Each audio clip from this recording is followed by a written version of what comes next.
Hello, I'm APX Toycat, and this is an oak tree, something you're probably very familiar with if you've played any amount of Minecraft, and therefore I'd also expect you to know that if an oak tree grows in a swamp, it will happen to grow and look like this, covered in vines, but also being made from an entirely different color of oak leaves. Then we take a look at that same oak tree in a third biome, and as you can see, it's made from yet a third color of these oak leaf blocks. They are the exact same blocks. You might think they're different because they look different, but it's the same block just looking different in each biome, and that's also true for the vines. As you can see right here, this one tree literally has two different colors of both leaves and vines. So why is it that no matter what you do to place these blocks, it will always look slightly different based on the biome you place it in? And why is that also true for grass? Again, grass is one of Minecraft's most basic blocks, but we place it here in a savanna, it looks kind of faded and shriveled. We place it here in the swamp and it looks kind of green in a weird way. We get this weird almost turquoisey color in the middle of the swamp, but in a plains biome we get this much more natural Minecraft grass that we all know and love. Why is it that this one grass block can produce 4 different results, and why is it that you can't get that result in any other way? Indeed, this power of grass to look very different based on where you place it is something you can't replicate, even in creative. It is entirely based on the biome you do it in, so it's something you need to know about, especially for survival building, if you want to do some interesting things and have, again, some weird color mixtures, like you can see when these 3 biomes meet with that 4th biome nearby. So let's talk about it in today's video, the weird thing that is biome blending, and why you should probably build across multiple biomes. I think one of the things I've been saying for a while is building across multiple biomes is a great way to add some extra color to a build, but also it's something, therefore, if you don't want extra color, you should avoid. Because here's the deal, right? If you place grass right here, there's no way to avoid this gradient happening. Even if you make it higher up, we place these exact same 2 blocks right here, but 50 blocks in the sky, the same 2 biomes take effect there, and therefore you're going to see the same kind of shift from color from one biome to the next biome, just like that, in a weird way that you cannot control as the block placer. So I guess the first thing we should do is address which blocks can this apply to, because we've discussed grass is the obvious one that everyone knows about because you can see it. Leaves are the one that maybe fewer people are aware of, and then, you know, based on the fact that this swamp tree is slightly in a savanna, you can see that vines also change color based on the biome too. Here are what vines look like over here in a plains biome. As you can see, it's a much more pleasant vine color, and then that exact same vine, if we go over here to what I think is possibly the best looking grass in Minecraft, tied with the jungle. In fact, I'm pretty sure it's the same as the jungle. The shattered savanna gives you an even better looking vine. Look at these vines right here. Okay, it's kind of hard to see them actually, but if you look at these vines right here, you can see how they're going to have that really nice green color to them. That same green color, by the way, is shared by not only this oak tree that generated in the shattered savanna, but also you'll see how it's true for, again, not just oak leaves. All of the leaves will look different based on the biome. Here are the acacia leaves in the shattered savanna. They look beautiful. Honestly, I would say the acacia tree as a whole looks so much better when it spawns here as opposed to when it spawns here. This is an ugly tree in desperate need of some water. This is a luxury tree that I put in my $1 million garden, and so that you know, it's a key difference you can see right there, right? So yeah, it's not just leaves, it's not of all the varieties, it's not just vines, it's not just grass, it's a lot of other blocks too. You might be able to guess that grass is one of those. Again, you can see that double tall grass over there. Even though this is all naturally spawned, it doesn't matter if you place it yourself or if it's naturally spawned, it will look like the color of the grass for the biome that it's in. This is pretty easy to understand, like it perfectly matches it 1 to 1. So if we place like 4 in a row right here, you'll see how they slowly shift from shriveled and sad lack of water to kind of a more natural green over here. So that's something that's not too surprising. The same thing is true for the fern. Again, you don't realize until you see this, but the fern just takes the color of the grass that it's near. It has a few little accents and highlights in there that aren't tinted, but otherwise, yeah, the fern looks different based on which biome you're in, which means, do you want the prettiest ferns? Guess where we're going back to? Shattered Savanna biome is another great place for placing ferns. Look at that double tall grass. Again, it's only marginally better, but I think a marginal amount better for double tall grass. It's something you might care about if you're one of those crazies that thinks double tall grass is actually a viable block. In the same way you might care about vines in the same way, they'll look better over here. The ferns will look better over here, and what other blocks you might be questioning? I mean, we could obviously be really lazy here and say, oh yeah, the double tall fern, the large fern, if you will, is also going to be the same, and also the single tall grass, the small grass, if you will, or just grass as Minecraft calls it. Of course, these things are affected too, so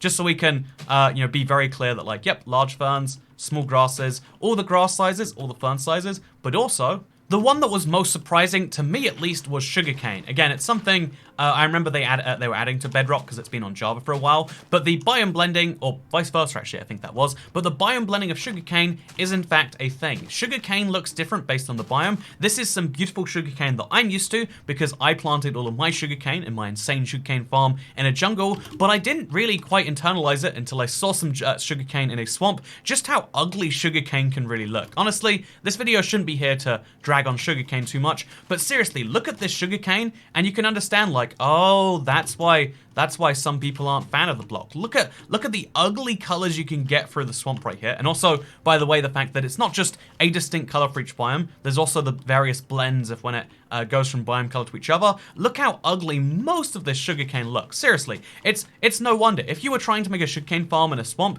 you might as well give up. You might as well say, sugarcane's not pretty enough, I give up. Now is die time. Whereas if you're going to place the exact same sugarcane farm in even just, again, I don't think plains biomes don't have the best grass, but it's like the kind of standard grass that people expect. And it's like, okay, this is better, this is livable. And then obviously there's the top tier of pretty much any biome block really, because now we've gone over every single block that's affected. Technically speaking, there's one more I need to mention so that I don't get the one comment from someone being like, oh, technically the flower pot's different. Because hey, did you know if you have some flower pots, have you heard of these things? Get this right, you can place your flowers not just on the ground, but also in a pot. I don't think you can place a large fern in a pot though.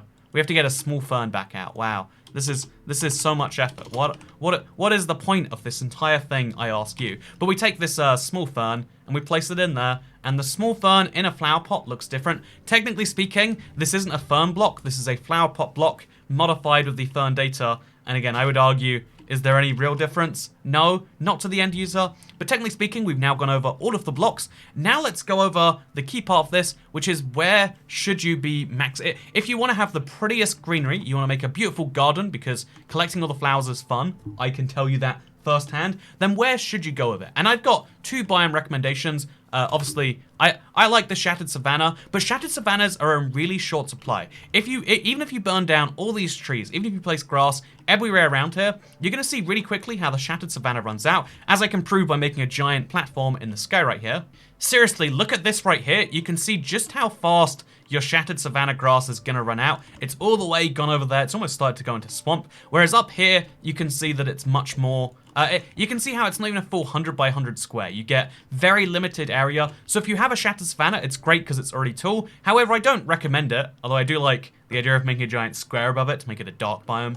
That's very intense, right? But what I recommend instead, obviously there's the jungle. And if you look at the jungle, it has pretty much the same color of grass as we expected from that previous biome. Look how beautiful these blocks are looking. Even my acacia leaves, aren't they just delightful to look at right here? Oh, are we gonna check the sugarcane just to be sure? You better believe we are, and yeah, that's some nice sugarcane. Even though we're not all the way fully in the biome there, let's test it just over here, just to be sure. And let me look at that sugarcane and enjoy its appearance. So yeah, obviously, blocks will look a little bit better here. Slightly different to shattered savanna. I would argue broadly the same. But the greatest thing is that jungle biomes tend to be very big. So it will take you a little bit of work to clear this thing out, but it's entirely doable. And as you can see, it's a much more consistent green, although it seems as though the river is ruining it. Yeah, that is a river. I could tell. It's funny how like doing this like big grass patch test is a much better way of seeing the biomes than physically looking at them. Like you can distinctly tell something is ruining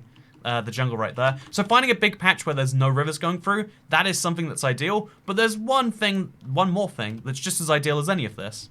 That's right, it's the beautiful color that you get in a snowy tundra. It's a lot of work to get rid of all the snow in a snowy tundra, but look how beautifully, okay, let's be honest, this is an anemic color, but it is a distinctive color, and no one would suspect that you're in a snowy tundra for that. So if you like the ability to have snow pour down on you, and you want to have some, honestly, let's be real, all the plants look different here in a way that I think people aren't used to, they don't expect. Look at all of this, right? It just all has such a distinct vibe to it that I personally enjoy. Maybe you'd enjoy it with your potted ferns too. Again, very distinct block right there.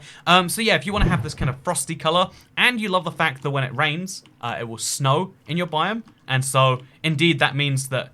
Actually, wait, I've never checked if... Will these leaf blocks turn white when it snows, even though they're not connected to a tree? Let's find out. The answer to the question is no. So apparently only leaves that are connected to a tree will turn white. That's really weird. Wait, I bet you could do something cool with that then. Okay, so here are two trees. In case you can't tell, and I know it's very hard, this one on the left is a real tree that I bone milled a sapling for, and this one on the right is a fake tree. I know it's hard to believe that I did by placing blocks on the outside of a wood. If I then change the weather to rain, the regular tree will change color. Oh no, it won't. Huh, well it should do. All of those trees are changing color. Why won't my tree change color?